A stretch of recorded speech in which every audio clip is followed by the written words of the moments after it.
आपली संस्कृती, आपले संस्कार सदा राहू दे आपल्या सोबत। भारताच्या महान ग्रंथांचे आणि काव्यांचे संपूर्ण संकलन। सबस्क्राइब करा तिलक।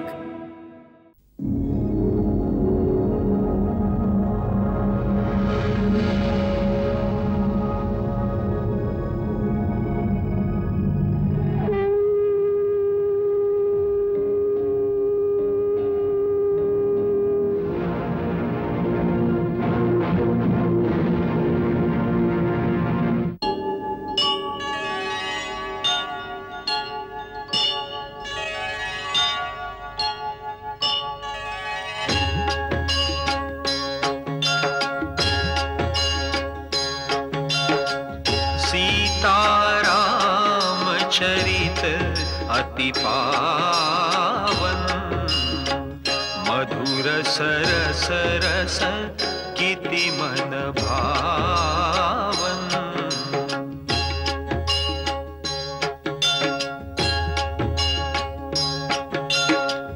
युग युग गीत तयांचे गावे, प्रभु गुण गात मना सुख वावे।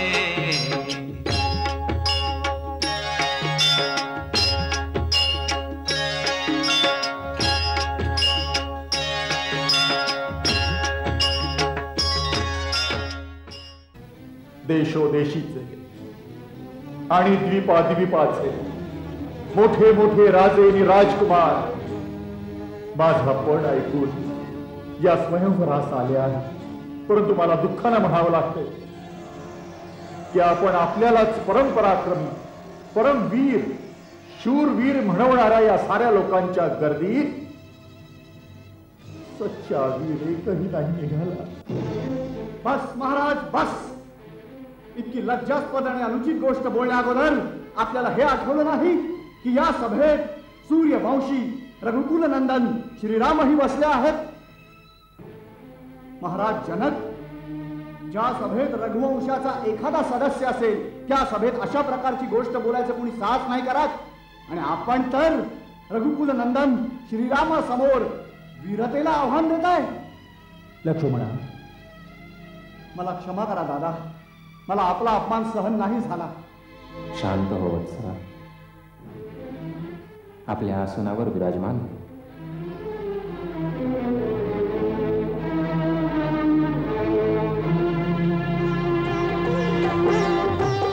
उठी रे रामा, भंजन करी चापा,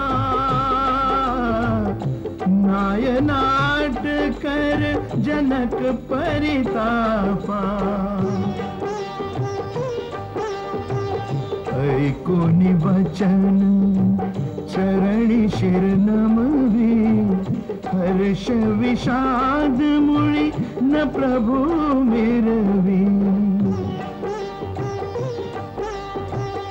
सहज ही जाई सकळ जग स्वामी, करण्याभंग शिवधनुष ते नामी।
सकल गुरुवासी, कर तू मजसी रामाची दासी, कर तू मजसी रामाची दासी.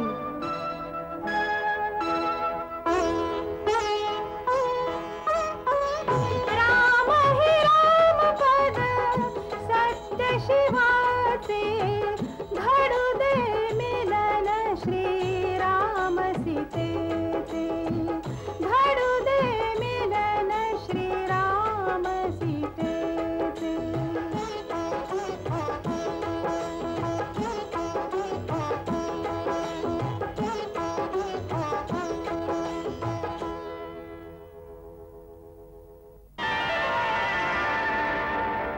राम विलोके जन दरबारी, चित्र जणू ते सारे, चित्र मनात जपत सीतेचे, उचले प्रभु पद न्यारे.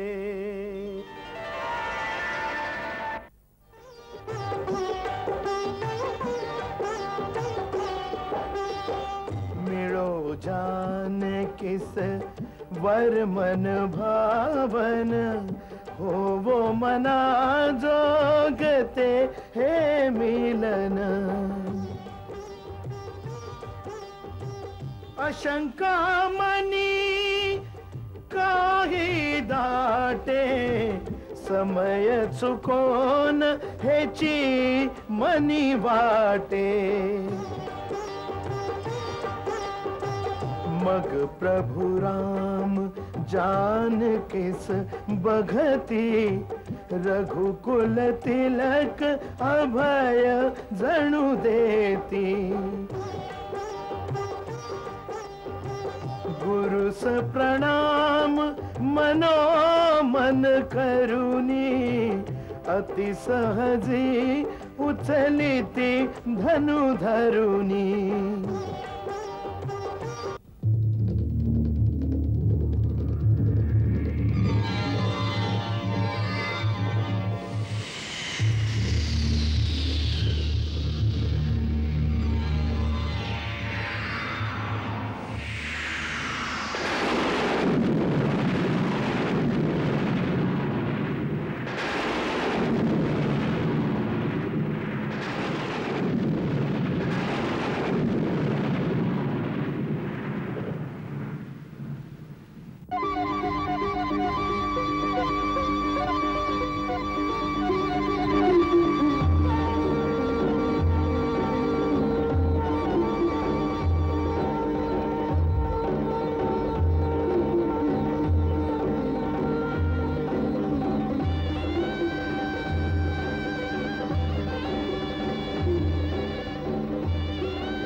जा बाळ, बरं मला घाल. जा बाळ, जा.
चार चरण चलता चलता श्री रघुवर नजिक अशी जाई, जीव थुई थुई करितानंद करी, तिल जांकित अधीरा होई,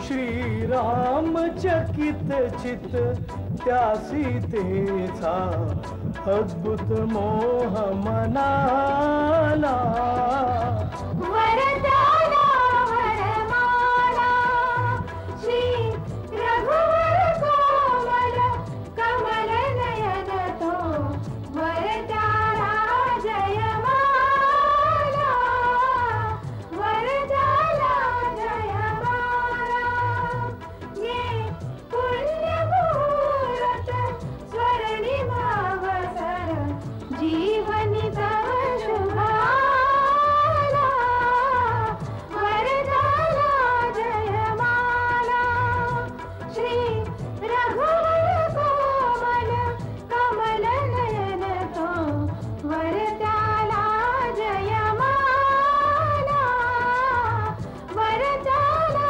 जयमाला.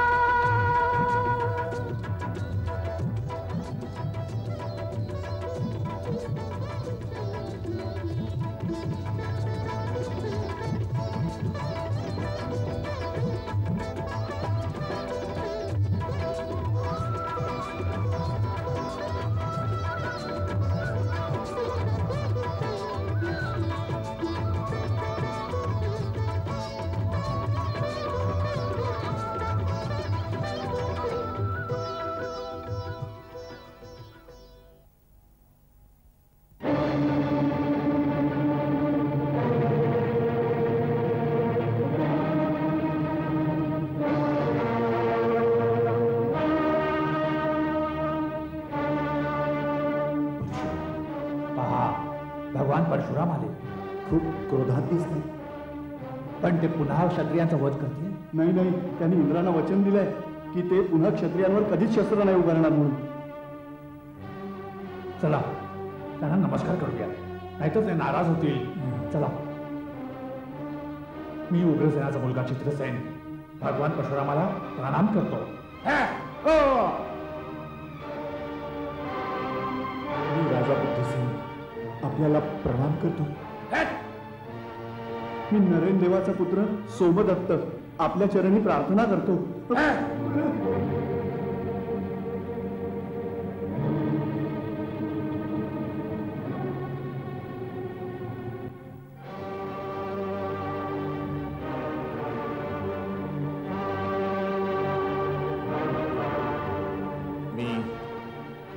जनक आपलं स्वागत करतो. प्रणाम. भगवान परशुरामांच्या चरणी प्रणाम करतो. कल्याण वस्तू.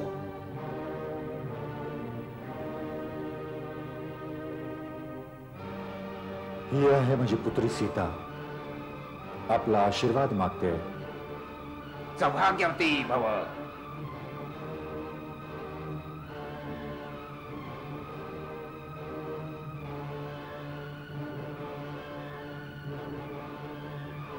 प्रभू, मिथिलेत आपलं स्वागत आहे. कल्याण मस्तू. अभिनंदन हे जामदग्नेय. नमस्तुभ्यं ब्रह्मर्षी.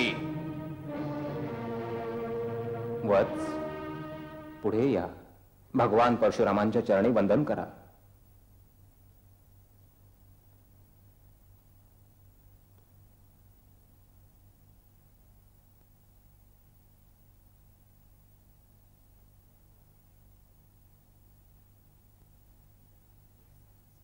आपला परिचय नाही दिला तुम्ही दोघांनी. आपण तर स्वयं भगवान म्हणवता, आणि भगवंताला आपल्या सर्व भक्तांची ओळख असतेच. हाच विचार केला की आपण आपल्या या दासाला तर जाणतच असाल, परिचय देणं आवश्यक नाही समजलो. हे अयोध्या नरेशाचे सुपुत्र राम आणि लक्ष्मण आहेत. आपण मोठ्या शुभवेळेला आला आहात भगवंत. यावे, आसन ग्रहण करावे. या गोड स्वागत पर बोलण्याने तू आम्हाला सुखवू शकत नाहीस मूढ जनका. आम्ही महेंद्र पर्वतावर तपस्या करीत होतो तेव्हा शिवधनुष्य तुटण्याच्या घोर ध्वनीचा स्वर ऐकू आला. आम्ही हे जाणायला आलो आहोत की आमचे आराध्य भगवान शिवाचे धनुष्य तोडण्याचं दुस्साहस कोणी केलं आहे. बोलत का नाहीस मूर्खा? बोला बोला, कोणाचा मृत्यू आम्हाला इथे घेऊन आलाय? लवकर सांग, नाहीतर जिथवर तुझं राज्य आहे तिथवरच्या पृथ्वीला आम्ही उलटी पालटी करून टाकू. तुझे सारे राज्य नष्ट करून टाकू, नष्ट करून टाकू.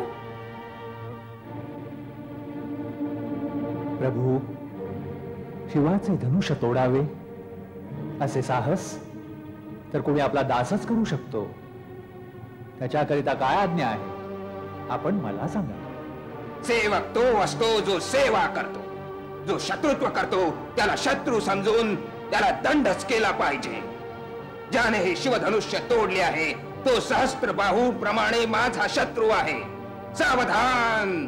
जनक, विश्वामित्र, येथे एकत्रित राजेगण आणि या साऱ्या सभेला मी सावधान करतो की जेथे कुठे तो अपराधी लपला असेल त्याला बाहेर काढून उभे केले जावे. अन्यथा आम्ही त्या शिवद्रोह्याला मृत्यूदंड देऊ. हे समजून असा की तुमच्यातल्या एकाचेही प्राण वाचणार नाहीत. एक धनुष्य तुटलं तर त्यात इतका क्रोध करण्यासारखी काय गोष्ट आहे? आम्ही तर बालपणी कित्येक धनुष्य तोडले होते, त्यावेळी तर कोणी क्रोध नव्हता केला. राजाच्या छोकऱ्या, जरा शुद्धीत येऊन बोल. विश्वभरात सम्मानित महाशिवधनुष्याला बालकांच्या धनुकल्यांच्या बरोबरीचे मानतोस? हे ते धनुष्य आहे ज्याने शंकराने त्रिपुरारीचा वध केला होता. ब्राह्मण देवा, आपल्याला धनुष्यातला फरक दिसत असेल. आम्ही तर क्षत्रिय आहोत. धनुष्य बाणाशी खेळणं आमचं नित्यकर्म आहे. आमच्यासाठी तर सर्व धनुष्य एकसमान आहेत. धिटाईची पण हद्द असते. वाटतं की तुला आपल्या जीवनाचा मोह राहिला नाही. मला मोह आहे किंवा नाही, परंतु आपल्याला या पुराण्या जीर्ण धनुष्याचा खूपच मोह दिसतोय, ज्याच्या तुटून जाण्यामुळं आपण बालकांसारखे अगदी रडता येते. रघुवरांनी त्याला हात लावला आणि ते तुटून गेलं, त्यात त्यांचा काही दोष नाही. आपण क्रोधाचा त्याग करा मुनीवर. खूप धमकावलात आपण. वाटतंय की तू आपल्या मातेला निपुत्रिक बनवू पाहतोयस. मी तर तुला बालक समजून अजूनही जीवित ठेवलं होतं. आणि मी आपल्याला एक ब्राह्मण समजून आपल्यावर हात नाही उचलू इच्छित. आमच्या कुळात ब्राह्मणांचा वध नाही केला जात, त्यांचं रक्षण केलं जातं. अति अशिष्ट बोलतोयस बालका.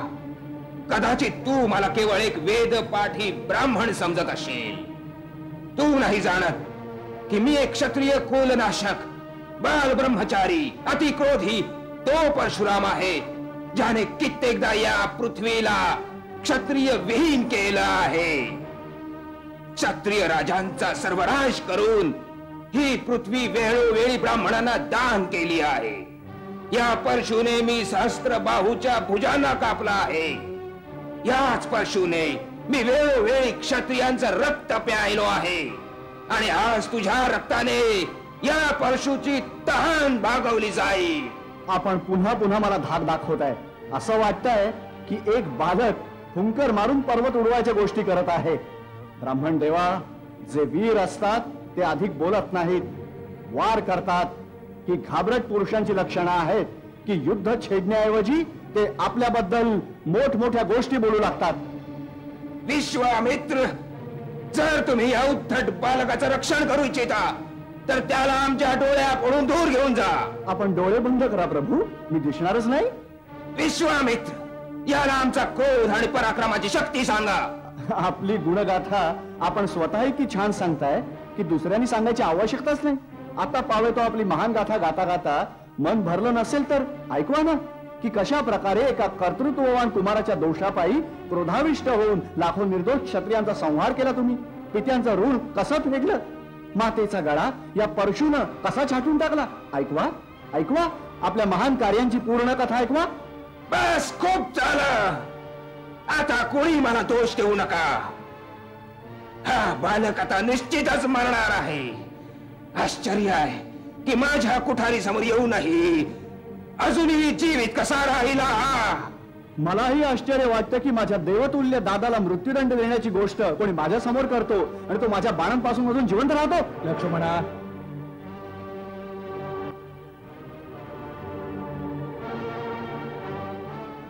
महामुनी, बालकांच्या दोषावर मोठे क्रोध नाही करत.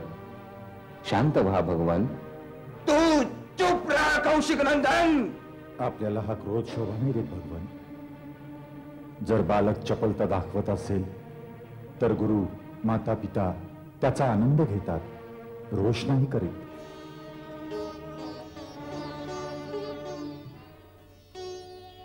भगवान, आपण सरळ स्वभावाचे आहात. बालकाच्या बोलण्याकडे नका लक्ष देऊ. आणि शिवाय त्याने तर आपला काही अपराध नाही केला. आपला अपराधी मी आहे. माझ्याच हातून हे धनुष्य भंग पावले. जर दंड द्यायचाच असेल तर मला द्या. मंगल भाव मनात जपोनी दशरथ राज आनंद